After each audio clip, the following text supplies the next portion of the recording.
All right, here's a step-by-step on how to get the worm bucket assembled. So enjoy the video!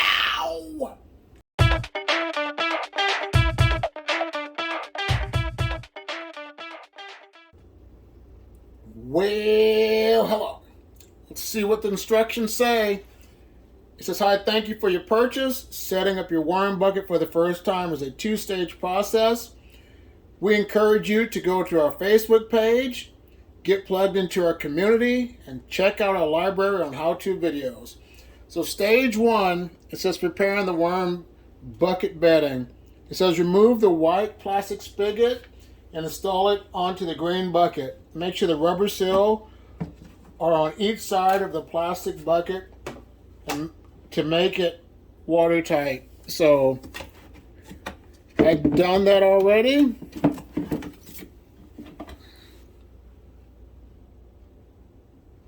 There we go. It's in there. Life's good. Check. That's checked off. Then it says, number 2, fill the green bucket about halfway with water. And it says, stability tip. It is best to use natural collected rainwater. But if you cannot, you can use tap water if you got it. So it says to add water, half a bucket load of water to this. But I'm going to use my bucket right here instead. It's filled with water. And it says to add the cocoa core brick. And this is the cocoa core brick right here.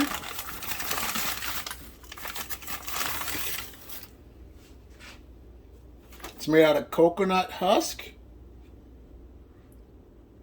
It says, add the included brick of cocoa core to the water and let it sit for several hours, stirring occasionally to allow for maximum water absorption. You will know that cocoa core is ready because it will resemble peat moss or garden soil. It should be light, fluffy, and a consistency of a wet sponge. If it's too wet after waiting several hours, just pour excessive liquid off. If it's too dry, add more water. So I'm going to let this sit for a couple hours, and I will get back with ya. So as you're waiting for your cocoa core to get wet, it says the next stage is to take the yellow bucket and place something underneath to maximize spills. And it's just a sustainability tip. It says flatten the shipping box and we use it underneath. We will also be able to shred the shipping box and feed it directly to the worms. So don't throw it away. So what I'm going to do, I'm not going to use the box. I'm going to use it exactly how it is. They got this brown paper that was included with the packaging. I'm going to just set that in there like this. And I'm going to take the paper bag labeled Perlite, the one right here. And it says with that, take the paper bag labeled Perlite and pour it into the yellow bucket. I'm going to pour it in.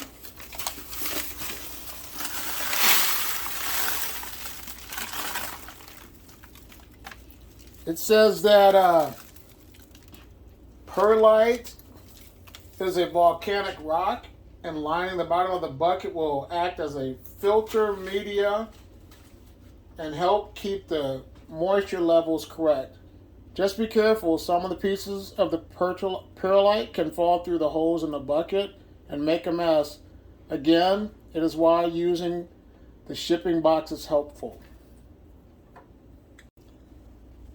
And while you're at it, go ahead and shred up your cocoa core paper and your perlite paper.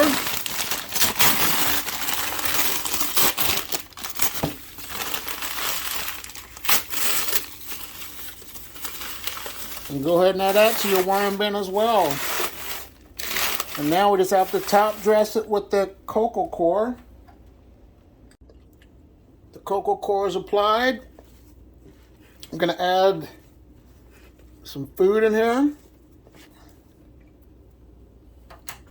It's going to be a pepper, seeds and all, because this could also maybe become a mini garden.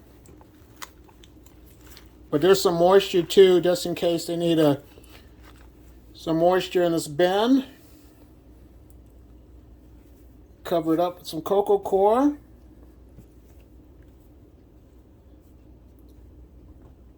It says once that's done, the step is complete. Your worm bucket is ready for worms. And I'm going to add some worms from my mixed worm bin. And that has European night crawlers, red wigglers, and blue worms.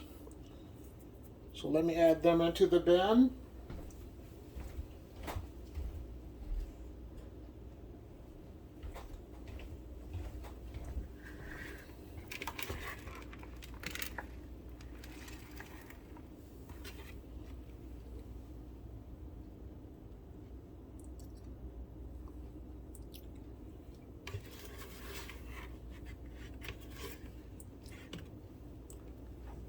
Let them migrate down into the coco coir.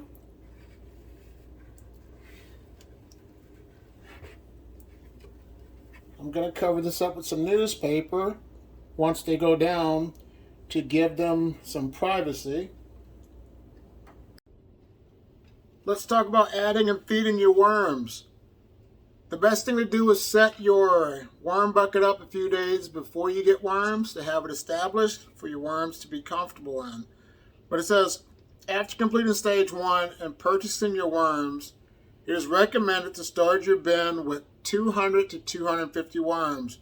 The next step is to add them into your worm bucket. Just scoop them from their containers, packaging, and drop them directly into the yellow bucket. You'll see the worms starting to burrow themselves underneath the bedding to avoid the light. Worms do not like to be exposed directly to light and will dive down to avoid it. Don't worry, this is normal. To compost the outer box and the paper bags that were used for your delivery, rip, shred, or cut this box into smaller pieces.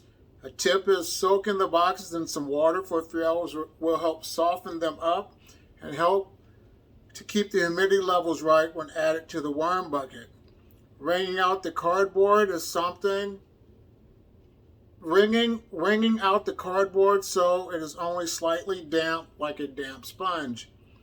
Toss it into the bucket. The worms will eat the cardboard just as they will eat other food scraps. And a note, when it comes to your 250 worms, your worms will not eat a lot of your food scraps, so don't put a lot of food scraps into this bin because it's just for beginners. Like it says, if you want to add more food scraps, you have to have more worms and have a larger container because worms eat half of their body weight a day. So you're going to have to do the math to figure if you only have 250 worms, a pound of food should be gone within a week. So that's just another bonus I'm throwing in. To feed your worms, it is best to feed them one region in the worm bucket at a time. It says tip, we like to divide the bin into 4 corners and each week rotate where we place the food scraps. This allows the worms to move around in the bin and also helps avoid things getting stagnant and smelly.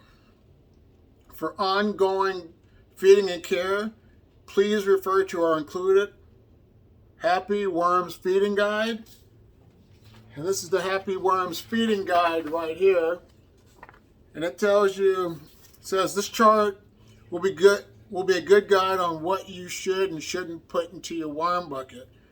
A few of the do's is food scraps, veggie scraps, other compost like bokashi, small amounts, grit like gravel or sand, plus grounded up eggshells is a good grit because worms need grit because they have a gizzard. It says you can add leaves, but in this small container I would not add leaves because you don't want critters inside this small worm farm. So that's just another note that I'm throwing out to you. Cardboard, shredded cardboard, newspaper, and junk mail. When it comes to newspaper, not the glossy section, but the printed section. Now your don'ts. Don't put milk or dairy products, pet or human waste, meat, fat, bones, or other animal products, acidic fruits like lemons and limes, hair or dryer lint, fresh pine needles, oil, vinegar, wood, or sticks. And it says also with your first feeding, your initial feeding, put only 2 handfuls of food waste into your bucket. Cover over the food scraps with the cardboard bedding that you created from the outer box or the paper bag included with the kit. Putting bedding, cardboard, paper, dry leaves on top of their feedings will help keep down odors, and will also help keep moisture levels correct within the bin. And also you want to bury your food, and you also want to rotate your food, and that helps to the stagnant it's not caused because you're fluffing up your bedding, we call it. And a few helpful tips. Sometimes our fruit and veggie scraps have the potential to cause fruit flies. Outside this, it's not a problem, but if you're keeping outside, this is not a problem. But if you're keeping your worm bucket inside, we suggest freezing your food scraps overnight prior to feeding. This will help break down the cell walls and this will help break down the cell walls of your scraps, and it will also kill off any fruit fly eggs that might be on the scraps as well. We also have used fruit fly sticky tape in the bin to reduce this. A few other things, keeping the moisture level right. One way to keep your bin properly hydrated is to use a spray bottle of clean water to moisten the surface of the bin, or you can throw in a few ice cubes and let them melt. Any excess water is going to drip into the leachate capture. About the worm juice. You have heard about the great benefits of worm tea and how it's made from our worm castings, but the runoff that you will find captured in the bottom of your grain bucket is actually called leachate. This is not the liquid to be used directly on your plants. It can be diluted 10-to-1 and used on non-edibles in your garden. Most times we just throw it away. At full strength, leachate may harm your plants. If you're following our guide, you shouldn't have excessive leachate in your green bin. To make worm tea, refer our free recipe card included with your shipment. It says don't let them die. Worm farms are very fun to look after, and seeing them turn your food scraps into worm castings is a very enjoyable but relatively hands-off process. They don't need consistent attention. In fact, they're probably best if you just check on them every 7 to 10 days. With that said, don't forget about them. They'll eat on the bedding, even though on castings as food for a long time. But if they run out of moisture, they will die. So above all, make sure you get a spray bottle of water and a few ice cubes every week or so. Worms smell pretty horrible when they die, so it should be avoided at all costs.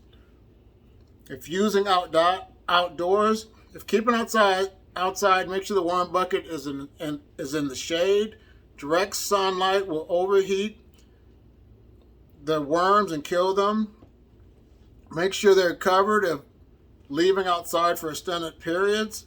We made this mistake ourselves over time. We left it outdoors in a rainstorm and the bucket flooded and all of our worms died. Make sure it's covered in an enclosure or under a roof, or just leave the spigot open so rainwater can drain out. So here are the temperatures right here. perfect temperatures to keep your worms at the ideal level to survive. Here are a few other videos to watch to learn more about worms. If you like what you're hearing from me, subscribe to my channel. I want to say thank you so much, Worm Bucket, for the Worm Bucket once again. And you guys and gals have a great day. Bye.